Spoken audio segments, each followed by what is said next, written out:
Hey, this is Doug Jones from Fantastic Four: Rise of the Silver Surfer, Hellboy 1 and 2, Hocus Pocus, Pan's Labyrinth, and currently on Falling Skies. But today, you are listening to GenreTainment. Hi everyone, you're listening to another episode of GenreTainment over here on Sci-Fi Pulse Radio.com.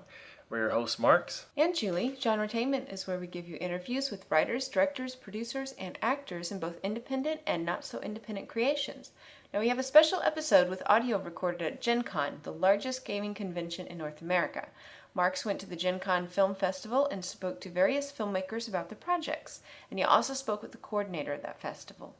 Yeah, I had a great time hanging out with old filmmaking friends and making many new ones. Now, before we start the interview, we do want to point out that the music that you just heard at the beginning of the show was a snippet from the theme song for our web series, Reality on Demand. It was a song composed and performed by our friend T. Sean Hardy.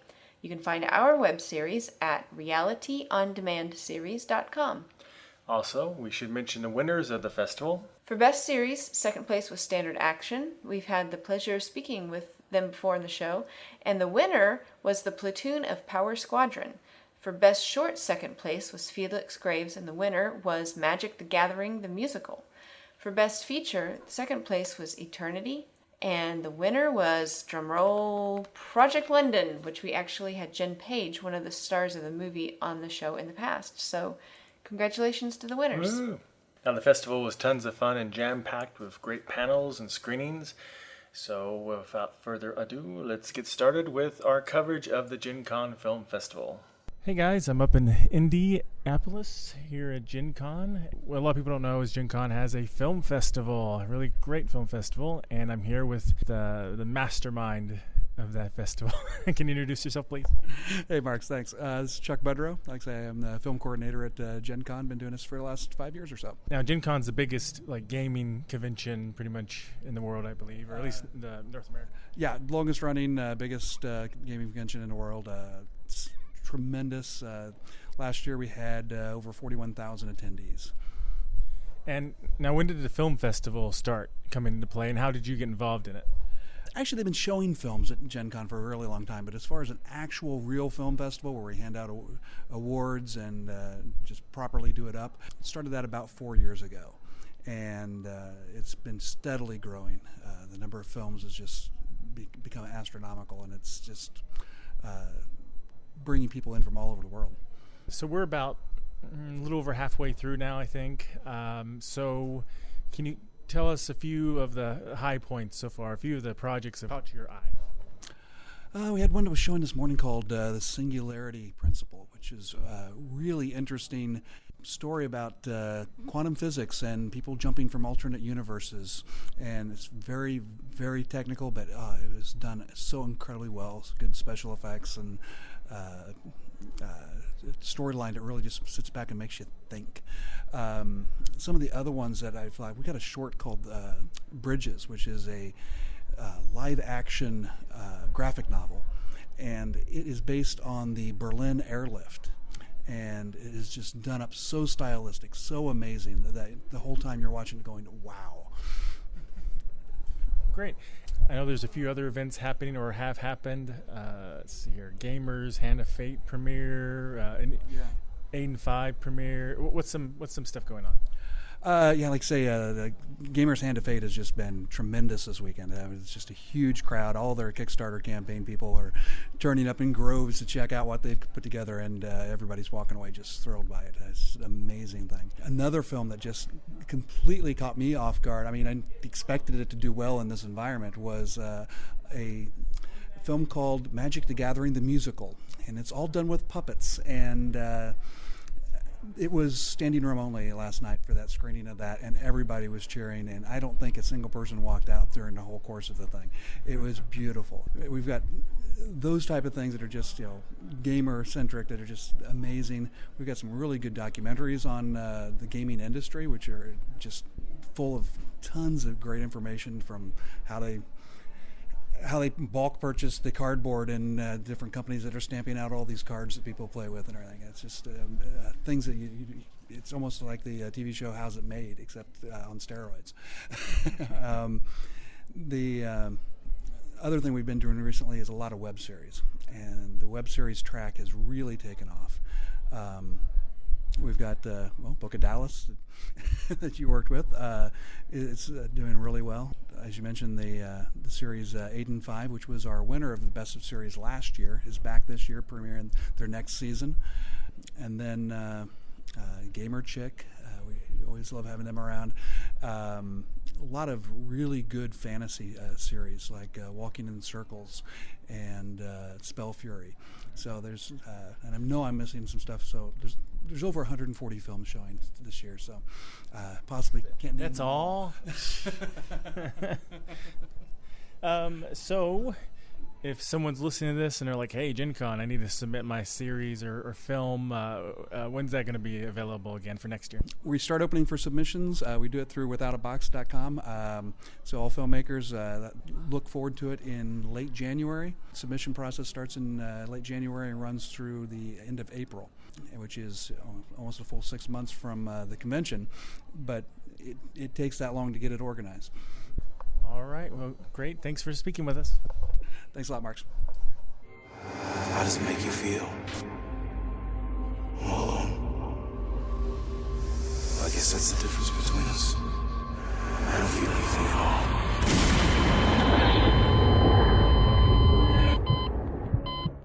Hey guys, still up in Indianapolis here at Gen Con Film Festival. We just watched the Aidan 5 Season 2 premiere. I'm here with one of the executive producers and writers and one of the stars. Can you guys introduce yourselves? This is Vitas Barsdukis. And I'm Maya Sayer. All right. Well, how did the screening go? I thought it went really, really well. It's been a while since we put it together and wrote it and filmed it, and it was quite a pleasant surprise. I thought it looked fantastic. I thought it was very compelling. I thought the performances were great, so I'm very happy by it. Yeah, we had a great showing for it with lots of people ask wonderful questions, and I was really excited to see it. Right. Honestly, right. I didn't really remember exactly what was in the first episode because it's been a while. Great. And when can people expect to see it online, do you think? Well, right now, the plan is to get it out towards the late fall. I think that's the plan right now. It was supposed to be this weekend, but things got pushed back. So it'll be, I think, the end of fall. I think that's what Ben Bay said, who's the producer. And how many episodes Season 2 is going to be? Right now, it's we shot for 13 episodes. We might have to add an episode, possibly just because of the length of some of the episodes. So. Yeah, because they're longer than last season, right? Yeah, a few of the episodes are longer. One of them is very long, so we might have to maybe cut that one in half. We haven't really talked about it yet because it's towards the end. So right now it's going to be between 13 and 14. For people who haven't watched Aidan 5, can you tell them a little bit about Aidan 5, what it's about? Sure. Aidan 5 is about a detective who's trying to figure out who's killing his own clones. And as he's doing this, he starts unraveling a bigger mystery about his background, where he came from, his family, and so that's really what the story was about. Why don't you tell us a little bit about your character, Maya? I play Detective Riley. I am Detective James Aidan's partner, and I assist him with the giant mystery, the giant ball of wax that just keeps getting bigger and bigger the more that you get into the series. It's really a fun mystery. There's so many different elements in it. There's science fiction, there's action, there's drama, there's a little bit of romance. It's fun. Without being too spoilery, I suppose, can you tell us a little bit about something you really liked from this first episode? The first episode, actually, there's one really cool sequence that is from the drawings. There is a very cool fly-through sequence in the first episode that is really breathtaking, and where we touch on little things from Season 1 during the fly-through that I think get the audience right back into the world that they just left in Season 1. I think that might have been my favorite one, and the action sequence in the car I thought was fun too. Yeah, we also got quite a few comments about the very first sequences. Brian, the guy who plays James Aidan, in a phone booth, and it's just from a design standpoint, I think it's pretty darn cool. It's very unique, and I think people are really going to like it. Yeah, and I thought the performances were outstanding on everybody's part. I believe at your booth you have a picture of your new main bad guy from this second season. Yeah, we have a new bad guy It's a girl. Yeah, a new bad girl that we're introducing in season 2, and I think the audience is really going to like it. She's different from anything that we have right now in Aidan 5, and I think it's going to be a lot of fun to watch. I can't wait to see what these guys did with it. So you guys won for Best Web Series last year at Gen Con, which you got a free booth out of that, and I believe you're sharing it with Zombie Orpheus. Yes. So how's that been going for you guys? Good. It's actually been really interesting. We have a lot of fans that are coming up to our booth. We have everybody from people who followed us on season 1. We have people who are fans of the show coming by. We have people who know nothing about the show that are buying the DVDs just because they're interested in the concepts. A lot of people want to support local art. It's been better actually than I expected it to be. Have you been manning the booth very much? I have been, and yeah, it's been a really unique experience because you get to talk with so many different people and share the project, and there are people who are just very excited about supporting independent art, and that's very encouraging.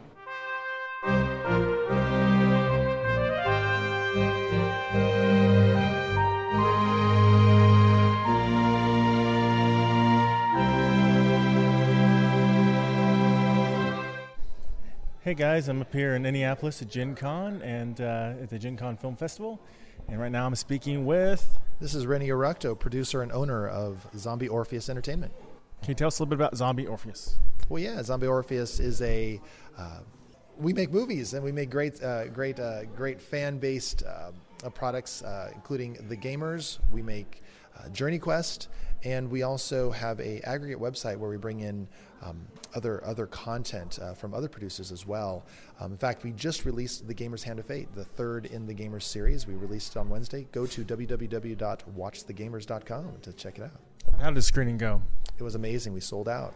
500 people. Oh, wow. Yeah, in fact, we actually have 4 screenings here. And so what's Zombie Orpheus, besides the movie, up to right now? Well, actually, the movie's been occupying our time. So after Gen Con, we're going to be mastering the film, getting on DVD, making sure we do fulfillment of the film, because we did a massive Kickstarter, brought in $405,000. So a lot of people that are expecting a lot of products. So that's going to be taking up our time for the next couple of months. We're going to be hitting PAX in Seattle in September, at the beginning of September. And then crossing our fingers, we hope to have ZoeCon, our second annual ZoeCon, in November. Where can people find you online? Go to zombieorpheus.com. That's spelled Orpheus, Orpheus.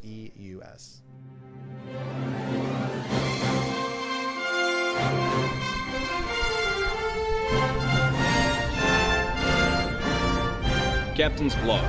The Remarkable is en route to pick up Admiral Grissom as he returns from a diplomatic summit. We'll be hosting the Admiral for the next few days, and preparations are underway to ready the ship for his arrival. All right, let's hustle, people. Let's hustle. Let's get all that trash. Very nice. Get all that blood out. Get it nice and clean. Here we go. Thank you.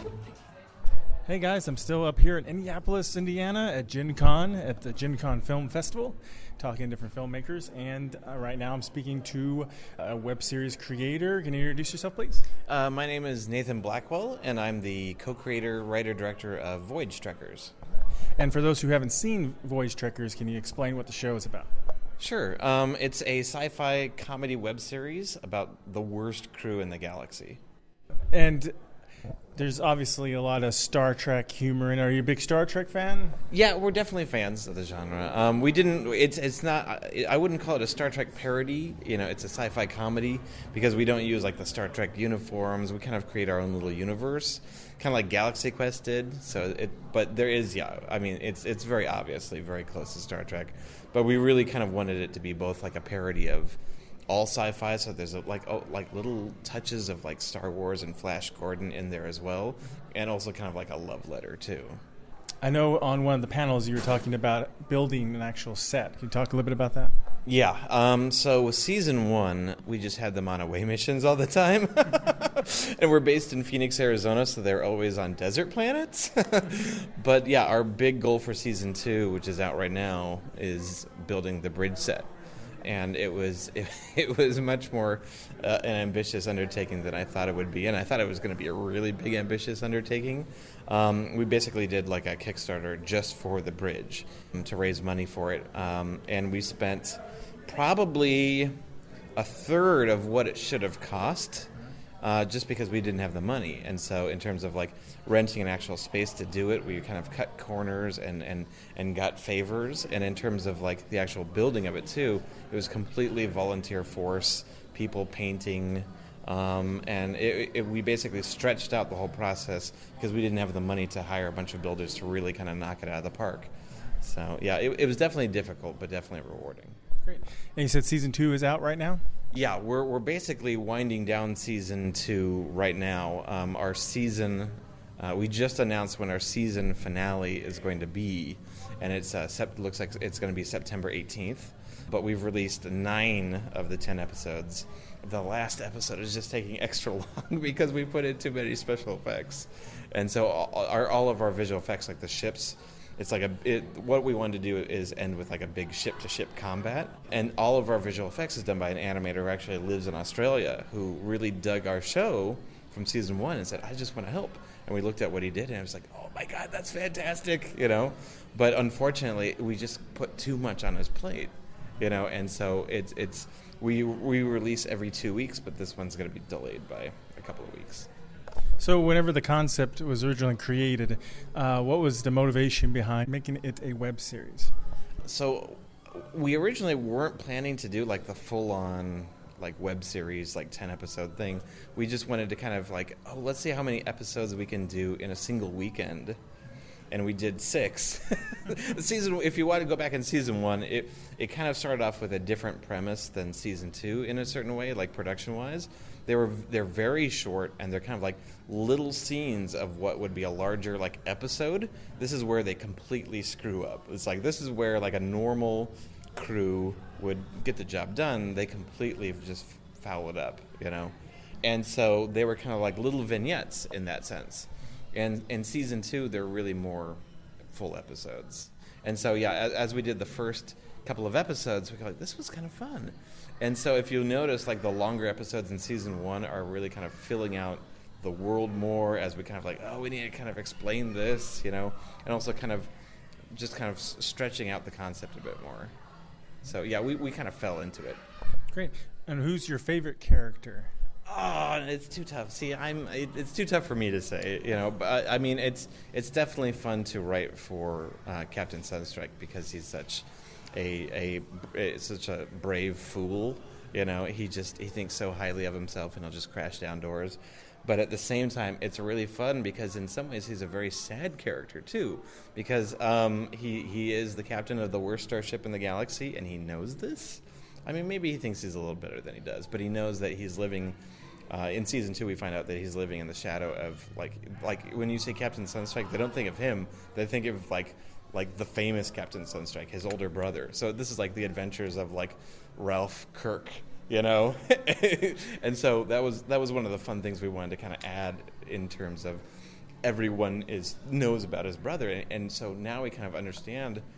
Like with season 2, no one talks about Ralph, but I liked Ralph. Right. I mean, he was a good guy. I mean, his parties were a little awkward, but I mean, he was nice, you know.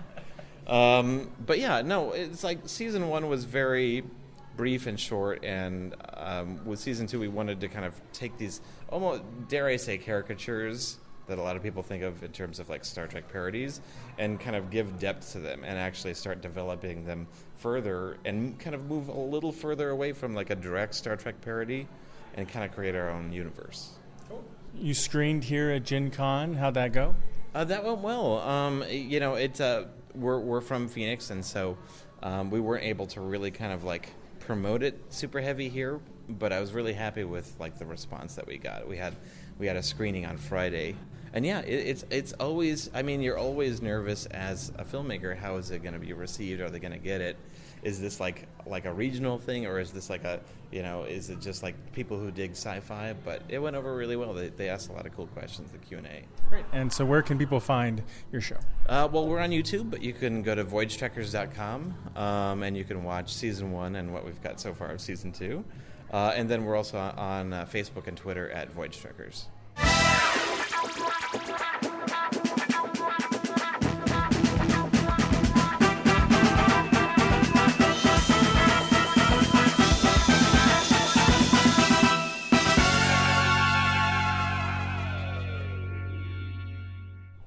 Hey guys, this is Marx. I'm up here in Indianapolis at Gen Con, at the Gen Con Film Festival, talking to different filmmakers, and here we got another one. Can you introduce yourself, please? Sure, I'm Chris Lukeman, and I'm the showrunner and director for Once Upon a Time in the 1970s. It's a sci-fi period piece set in the probably alternate 70s, featuring some sci-fi, ray guns, robots, and disco. Sounds like an interesting combination. Where'd the idea come from? Well, we'd finished up doing a lot of horror comedy shorts and stuff like that back in, 2011 or so.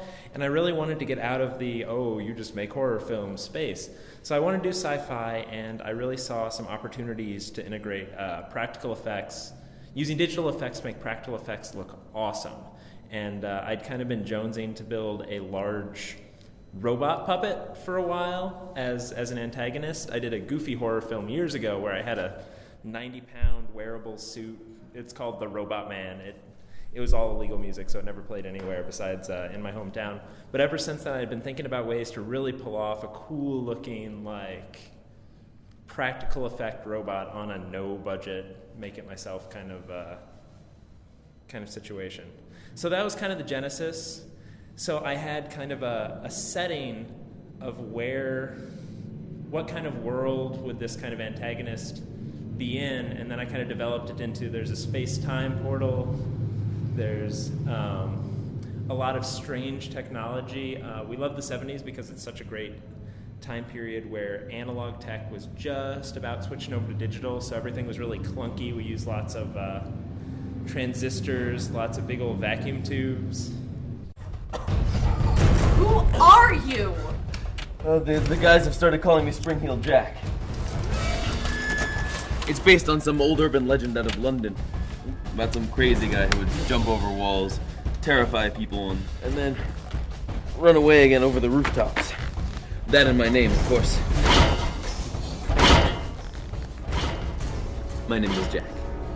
Oh. Yeah, so there's a strange portal. What can you tell us about that up in the air? Sure. So we kind of start in media res of this situation. We don't know where the portal came from. We only know that characters in the world have been living with it for a while, and that it has kind of slightly altered the path of history through various ways. Kind of random crap from the future and past fall out of it, and that's somehow connected with what the robots are doing and how people are interacting. It's kind of a weird semi-McCarthy era, very oppressive, suspicious society, but people are still living there because there's industry and science has kind of gone strange. But yeah, it's a really weird world, and we're kind of following one person's extremely strange trek through it. Did you say what your role is in it? What you do? Sure. Yeah, I am the writer, director, and robot builder. I do a little bit of editing. That's mostly my wife. She does producing, and I don't do the cinematography.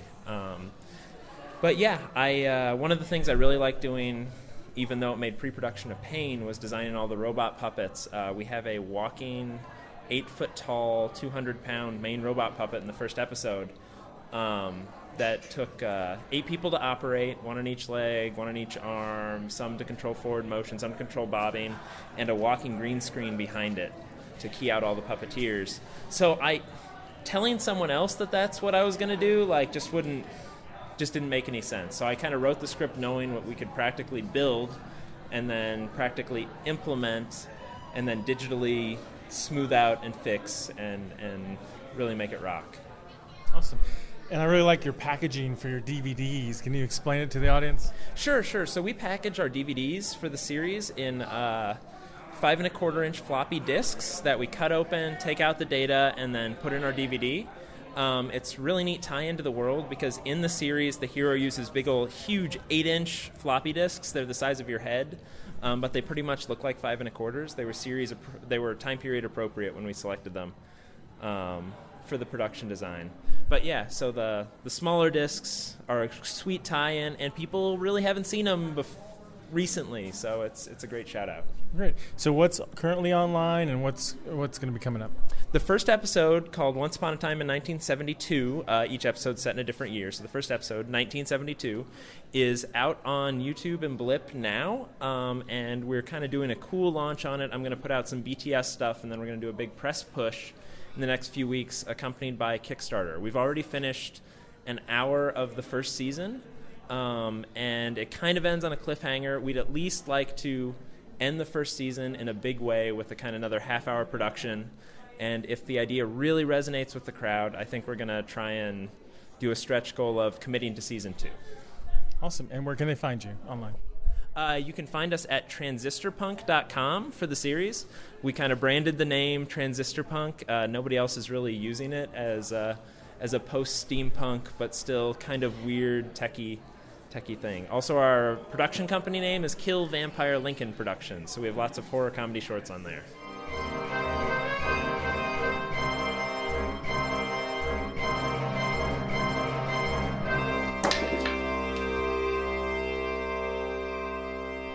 Can you introduce yourselves, please? Sure. I'm Javier Palenzuela.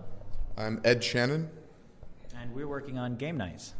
Well, can you tell everybody a little bit about your web series?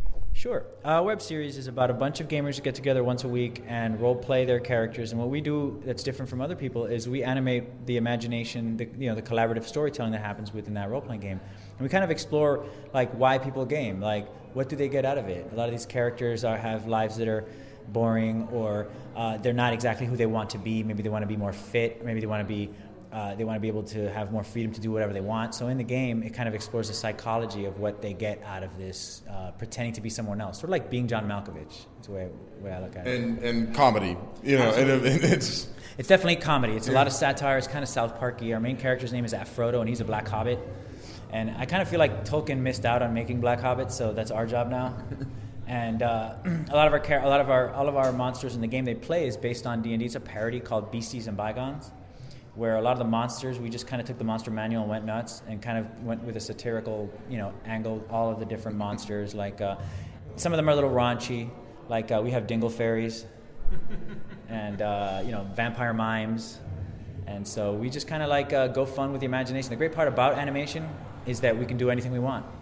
And so we shoot 3 days, everybody's sitting around a table. For the live shoot. For the live shoot. Kevin Smithy style dialogue back and forth as they are having fun. Okay. And I think on one of the panels you mentioned that a lot of the people involved are stand-up comedians. Most of our actors are stand-up comedians. We basically recruit. We are stand-up comedians, so we just have a network of contacts that are stand-up comedians, and a lot of them. It's great working with comedians because they have comedic timing already. They also are not as there's not that many divas in the comedy world. Most comedians have to deal with hecklers, and just the fact that they memorize their jokes. Hey, they memorize lines, and it really worked well for us because it gave people sitting around a table have a camaraderie. Now our actors actually have a camaraderie because they're comics. They have something that keeps them in common on the outside world, which they can use in the show. Yeah. I'll concur. And I'm not sure if you identified what you do in the show. I do act in the show, and Edward acts in the show. I'm a writer-producer. I did direct the pilot, but we have a new director. Her name is Stana Milanovic, and she's done amazing work for the new episodes that are coming out. And our director of photography actually works on The Voice. We've just kicked our talent up to a whole new level. Bobby Oliver is one of our actors. She's been doing stand-up comedy for over 20 years. She's been on the Byron Allen Show.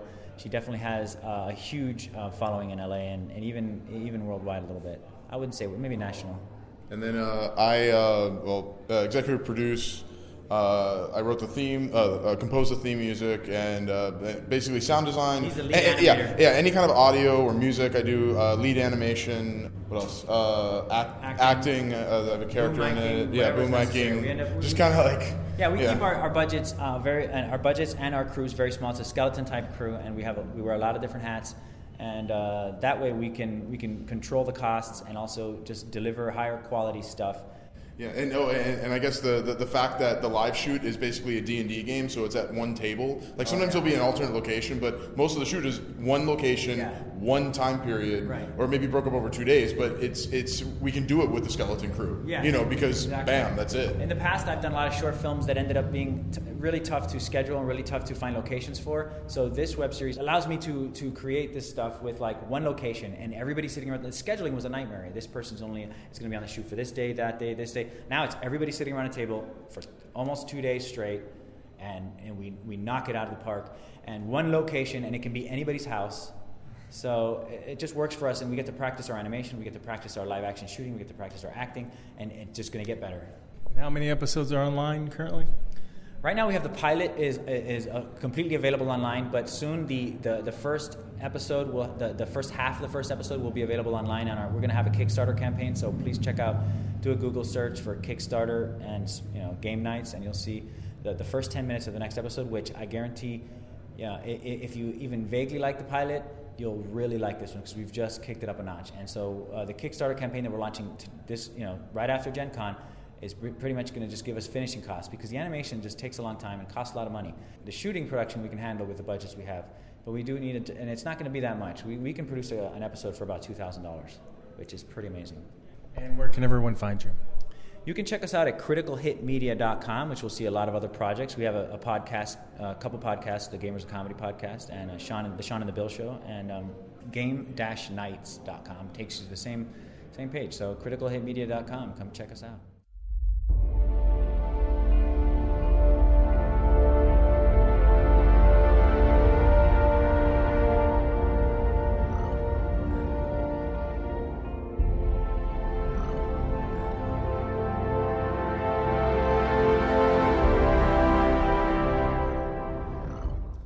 Hey guys, this is Marx. We just got done watching Aidan 5 Season 2 premiere over here at Gen Con, and I'm with Ben Bays, the showrunner of the show. So how did the screening go, Ben? It went really well. We were, you never quite know how the audience is going to react. So when you're putting it out there for the very first time, and with a show like Aidan 5, you live with it for a very, very long time. So before you see it a million times before you ever put it out there, and we were really happy. We were really happy with the audience response that we got. Great. And what was without spoiling any plot points, what was your favorite part out of this first episode of Season 2? I think I've always really loved kind of what we do with Aidan, and right out of the gate, in the very opening scene of Season 2, the audience, you kind of realize that this is something new that's happening. And so, based on that really cryptic description, I'll just let the audience see it when they watch it. But it's one of my favorite parts of this season. How challenging has it been doing Season 2? Was it like, oh yeah, we got this, we did Season 1, or was there some new challenges that you faced? That was definitely the attitude we had going into it. But after the very first day, we suddenly realized it wasn't going to be as simple as we thought, and it really ballooned into something much larger than we had anticipated. But we've had a season under our belt, so we kind of knew how to react to the changes. So we just did, and we had an excellent helper on set too, a fight choreographer who was just amazing. By the way, who is that?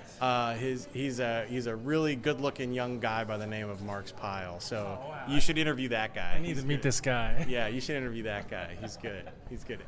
Well, since you brought up the fights, are we going to see some big fights in Season 2? We are. We have lots because we had a great fight choreographer. We got some great fights, and a part of that too, and I'm being dead serious, is that in the first season it was just kind of more play acting, and in the second season it really comes together as a sequence.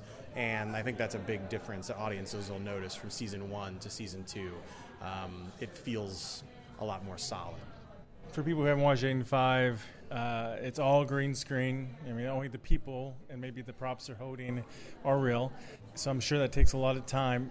Did you get the process down so it was a bit faster this time around? I mean, what's the kind of turnaround for each episode, do you think? You mean like in post? Yeah, in post. Oh my goodness, I don't know. That's a good question. It could be 2 weeks. It could be 2 months at this stage. That's kind of where we're at, and it really depends on the episode. If you have a pretty straightforward episode where it's talking heads and and you're not doing too many crazy things with the look.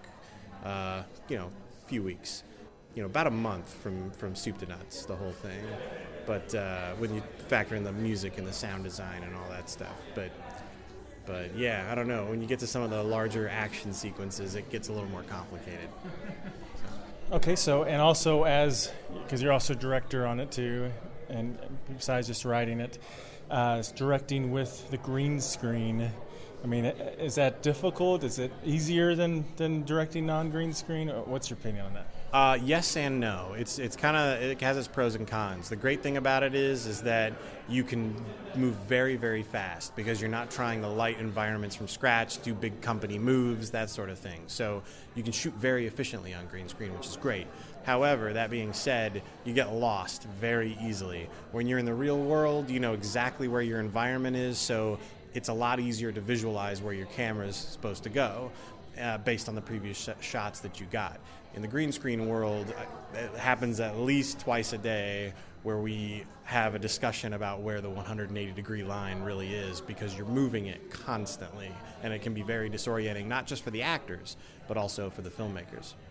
So we know season 2 is going to premiere possibly in the fall, right? Possibly in the fall. That's our goal.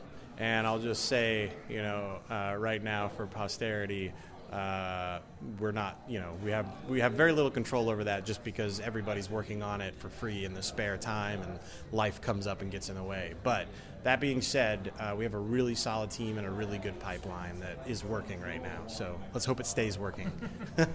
Now, are you hoping, obviously still very early on, but are you hoping to do a season 3 or is it going to just depend upon how season 2 does?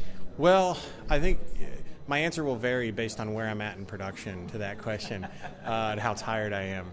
But no, I mean, the plan has always been to do a season 3, and we've written it as a 3-season story arc. So, we really, really want to get to that place. We just there's a lot of things we got to get through first to get there. So that's the hope. And this season kind of expands the world a bit because there's quite a few new characters, correct? Yes, that's right. We have, in fact, I think we tallied it up. We had somewhere between 50 and 60 new speaking roles. I mean, a lot of those are just like one-offs here and there. But we have a lot of new characters, but probably our favorite new character is our new villain this year. And last season we had, the Faceless Man, kind of the Faceless clone. And this year we have a new villain. Her name is Vision. And I won't give too much away, but she has some really cool fight moves and a really cool costume. And she has this really cool device that allows her to tactically get the layout of whatever battlefield she's on. So it's kind of a cool mix of past, present, and future tech. Okay, great. And where can people find Aidan 5 online? Aidan5.com. You can find it there. We're on YouTube, Blip TV, Vimeo. You can find us just about anywhere. So if there's no God, what happens when we die? I think that when we die, we're dead and that's it. I think heaven, hell, paradise, the river Styx, these are all things created by people just because they couldn't wrap their minds around the thought of being worm food. Look out! Look out! Hello, Dallas McKay. I am Peter. You probably know me as St. Peter. You are in heaven. Heaven is a coffee shop? Just today. I have a job for you, if you're interested. So there's a choice. There's always a choice, Dallas. I want you to write a new Bible. One that people don't use as a reason to fight and judge and kill each other. You want me to write a book that brings every religion together? Yes. And then I want you to do a book tour and sell it.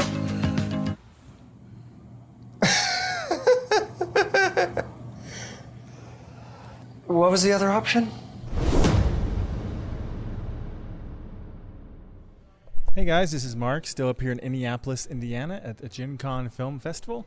We saw the screening of Book of Dallas, and I'm here with 2 of the stars. Can you guys go ahead and introduce yourselves? Well, I am Christine Renee Farley, and I'm God. And my name is David Ross, but you probably know me as St. Peter in the Book of Dallas.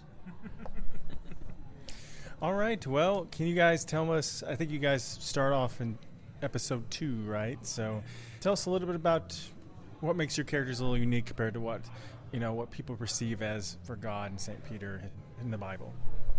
Well, obviously, I'm female, which is not the typical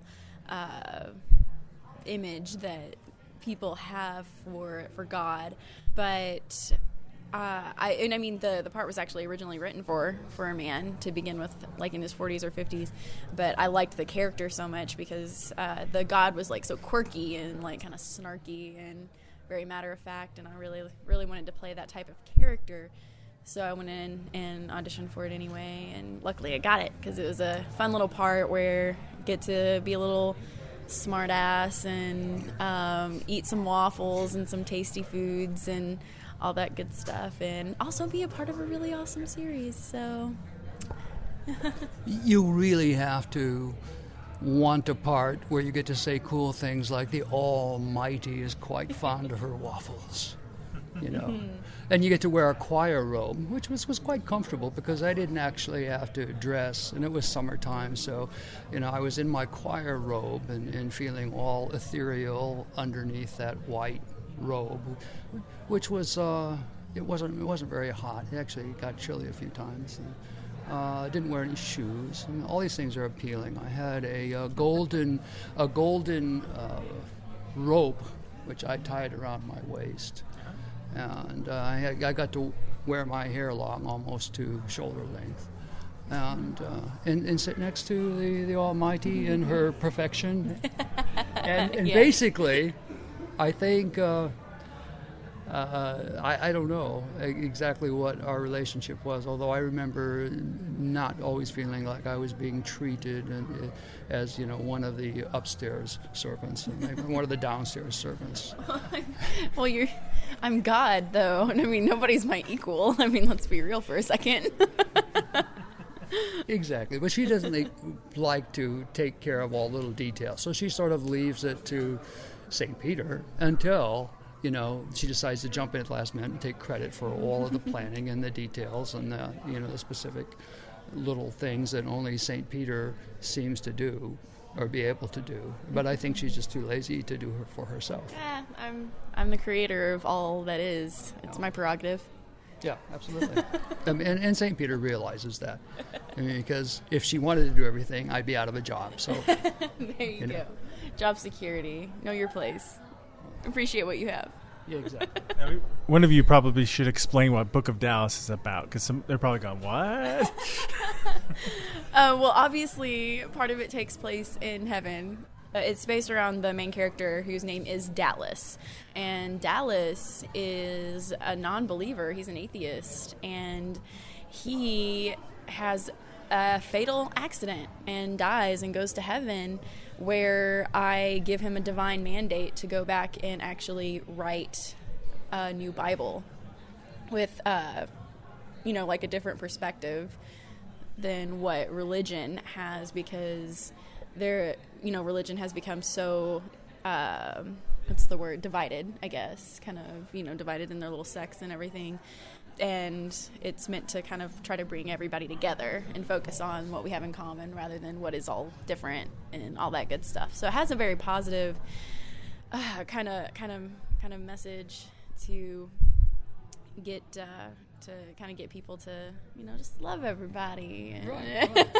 And the thing that I think is interesting about it is, though Dallas McKay writes the book called The Word, you never actually get to find out what's in the book, except that it's, sort of a collection of all the wisdom of just holiness sort of thing. It sort of combines all the world's religions into one thing. And of course, all the different religions are going to be very upset about, having their stuff piled in with the other stuff. But you never actually find out what is in the book. That's kind of what I like about it, because it's more of a focus on Dallas's kind of struggles in his relationships and how people treat him once he becomes like a real prophet. You kind of see what people would do if that were to happen. If we were to have like a quote unquote real prophet, that's how people would treat him. Like he would really be treated that way. And I think that was actually a more effective way to kind of showcase the things that are kind of, I guess, wrong, so to speak, about that separation of everyone and the differences and everything, where it's just like all he was trying to do was just say this, let's work together, guys. And he was met with hostility. And even though we don't ever actually see what's in the word in the book, it showcases through the character development and the struggles and the relationships what the underlying tone of what it would be is. I couldn't have said that any better myself, my lord. But I like the fact that the actor who plays Dallas, Mr. Crockett, what's his first name? Benjamin Crockett was really excellent at portraying a good souled person who was fairly jovial and well-adjusted, managed to adjust to the fact that he had died and gone to heaven, that he had to write a book of gospel, was able to meet all the animosity that was being reflected at him by society in a very jovial and believable way. I mean, he really was like a New Age, prophet, not the second coming, not the Messiah, but, kind of pinch hitting for that in a way. So it takes the expected biblical themes and puts it into a modern context, which I think people can relate to. Great. And you wind up actually feeling positive about religion if you can get the kind of religion that everybody can latch onto. I don't think any of you have worked on web series before. I don't know. I can't. TKF. Oh, that's right. I forgot about that. That's not online anymore, unfortunately. That was some funny stuff, but yeah, I was in that web series. Well, in general, how has it been working on a web series, dealing with like the distribution of it coming out online, premiering online, and that kind of reaction? I really love that it's online. I'm really glad that we got Coldcast to want to distribute it, because we are reaching such a ridiculously large audience. We're like at 1.8 million views or something like that now, which is that's amazing. That's so we have that fantastic marketing machine behind us and doing that. But at the same time, though, just like the convenience level of being able to tell my friends and my family, be like, hey guys, watch this in the comfort of your own home. It's for free. Here's the link. Just put it up on Facebook or Twitter, or when I'm auditioning for roles, and I can send them the link to episode 2, which is awesome, and be like, like this is one of my awesome performances, and this is why you should cast me. And it's online, and they can go see it, and it's on Coldcast, so it looks super professional and like legit, because. I mean, of course I'm legit, right? But I like being able... Legit. Yes.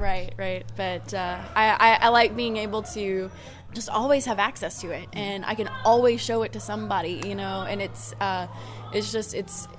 really cool to just always be able to show everybody something. Because, I mean, that's the goal of storytelling, is to just, like, show everybody and tell everybody the story. And so it's really a very enabling... media form, like, to be able to do that. Right. It's actually the first time I've been in a web series, and I was amazed that when we got all those initial views, you're getting thousands and thousands of views, where normally you put something up on YouTube, and if you can get 50 people to watch it, that's really exciting. But Coldcast has just got this huge reach, and so, I mean, I felt strange. I think I said to Christine, I mean, what if we're huge in Brazil? I'd go to work in Brazil, wouldn't you? I mean, if you go to like Yugoslavia or someplace where they see you on Coldcast TV, they call you up and they say, we want you to come to Yugoslavia to make a movie. That'd be great. So yeah, it's more far-reaching. It feels very mainstream. Maybe not as cool as being on cable network or something. Like in Breaking Bad, or The Walking Dead, but yeah, that's where it's going to. Yeah, that's where I feel like the TV's going anyway. Is going online. I feel like cable is not going to be around for... I mean, if it's still here 10 years from now, I will be enormously surprised. I think everything is going... close to a Netflix series. Like, I mean, yeah, like, that's where it's going, is the online stuff. And the fact that, you know, we got to get on a website that's reputable, and, like, I mean, like, web series is what they do, and they are at the forefront of that transition to everything being online. That, I mean, that's just really exciting, you know? There's a lot of things I liked about the project. I liked the soundtrack and the music. I liked the fact that several directors were involved, and it brought different energy and different camera techniques into some of the episodes, and that everybody associated with it were just wonderful people. It was altogether enjoyable and stimulating to do the Book of Dallas. We did have good people, like reliable people, which is kind of a difficult thing to come across. Who knew they were out there? You know, there must. Yeah, we had people that would like show up and stuff. That was amazing. So, as actors, obviously your character's foundation begins with a script, but you always bring something unique to that character. What's one element that maybe you brought to each of your characters that was maybe a little unique? Well, God is actually, wow, I sound so narcissistic with what I'm about to say, but I actually put a lot of myself into it. For those... She loves waffles. I do. I actually really do love waffles. It's like my favorite. But I kind of have a type of personality trait, I guess, that where I make jokes to put myself up, and I talk about how awesome I am and how I'm just that fantastic and I can do no wrong and I'm just great at everything.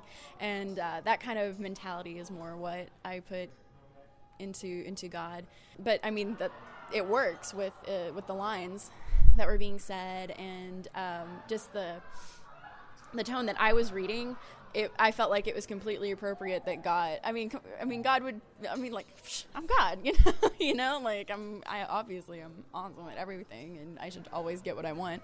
And so that's the kind of thing that I wanted to work with that. But in episode 10, the last episode, there's a more serious scene with God, and I kind of have a little sit down with Dallas where he's actually pretty upset with God at that point, and so I have a little sit down conversation with him, and what I wanted to try to do is actually take a more maternal approach to it, you know, like, you know, he is my child, and I'm trying to like walk him through this obviously very difficult time, that, you know, because he's having to deal with so much.